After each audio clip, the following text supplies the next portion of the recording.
మనందరికి తెలిసిందే నిన్న చాలా దారుణమైన మదరు మన గాజువాక ప్రాంతంలో జరిగింది. ఇందులో మౌనిక అని చెప్పేసి 30 సంవత్సరాల అమ్మాయి అమ్మాయిని మరి ఇండియన్ నేవీలో పనిచేసి చింతాడ రవీంద్ర దారుణంగా దానికి నేపథ్యం ఏంటంటే వీళ్ళకి 2021 నుంచి ఈ అమ్మాయికి ఈ రవీంద్రకి పరిచయం ఉంది. ఈ రవీంద్ర కావాలన్న ఉద్దేశంతోనే డేటింగ్ యాప్ ద్వారా ఈ అమ్మాయిని పరిచయం చేసుకున్నారు. పరిచయం చేసుకుని 2021 నుంచి కూడా ఈ రిలేషన్షిప్ కంటిన్యూ అవుతా ఉంది. 2024 ఇతనికి పెళ్లి అయింది. పెళ్లి అయినప్పటికీ కూడా ఈ అమ్మాయితో మరి రిలేషన్షిప్ కంటిన్యూ చేశారు. మరి ఈ మధ్య ఆవిడ అతని వైఫ్ ప్రెగ్నెంట్ అవడం వల్ల డెలివరీ కోసంగా పుట్టింటికి వెళ్ళింది. ఆ నేపథ్యంలో ఇంకా అతను అమ్మాయిని పిలిపించుకోవడం ఒక రిలేషన్ కంటిన్యూ చేయడం జరిగింది. అయితే వీళ్ళిద్దరి మధ్య చిన్న గొడవలు స్టార్ట్ అయ్యాయి. ఆ గొడవలో అమ్మాయిని ఏదో రకంగా సంఖ్యాలతో అతను నిర్ణయించుకున్నాడు.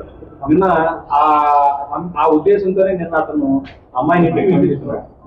ఇది మన ఎల్బీ నగర్ లో, గాజువాక ఎల్బీ నగర్ లో టీటీ ఎన్క్లేవ్ ఫ్లాట్ నంబర్ 102 దాంట్లో ఇతను ఉంటాడు. అతను ఒంటరిగా ఉంటున్నాడు. ఇక్కడ ప్రెసిడెంట్ అమ్మాయిని పిలిపించుకొని పథకం ప్రకారంగా అమ్మాయితో గొడవ పెట్టుకొని అమ్మాయిని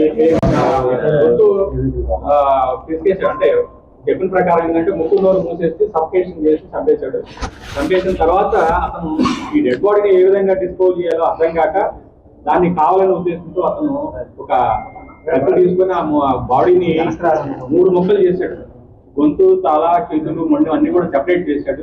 సెపరేట్ చేసేసి కాళ్ళన్నీ కూడాను ఒక సూట్ కేసులో ప్యాక్ చేశాడు. అదేవిధంగా మొండి భాగం ఫ్రిడ్జ్ లో పెట్టాడు. ఈ తల, చేతుల్ని మరి అంటే 1 by 1 డిస్పోజ్ చేయాలన్న ఉద్దేశం అతని ఉద్దేశం.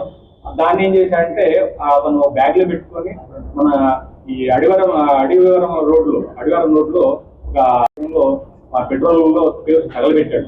తగలబెట్టేసి మళ్ళా వచ్చాడు. వీటిని కూడా డిస్పోజ్ చేయాలన్న ఉద్దేశంతో ఏం చేయాలో అర్థం కావట్లేదు. ఈ బాడీ ఎలా తయారు చేయాలి, ఎలా పంపించాలి, ఎలా డిస్పోజ్ చేయాలని చెప్పేసి తర్వాత అతను మొత్తం లోపల ఉన్న బ్లడ్ సైన్స్ కూడా మొత్తం కూడా వాష్ చేసినట్టుగా మనం నేరస్థల పరిశీలన తెలుస్తా ఉంది. కంప్లీట్ గా వాష్ చేసి అంటే ఏ విధంగా నేరం బయటపడకుండా తప్పించుకోవాలన్న ఉద్దేశం అతను కనబడతా ఉంది.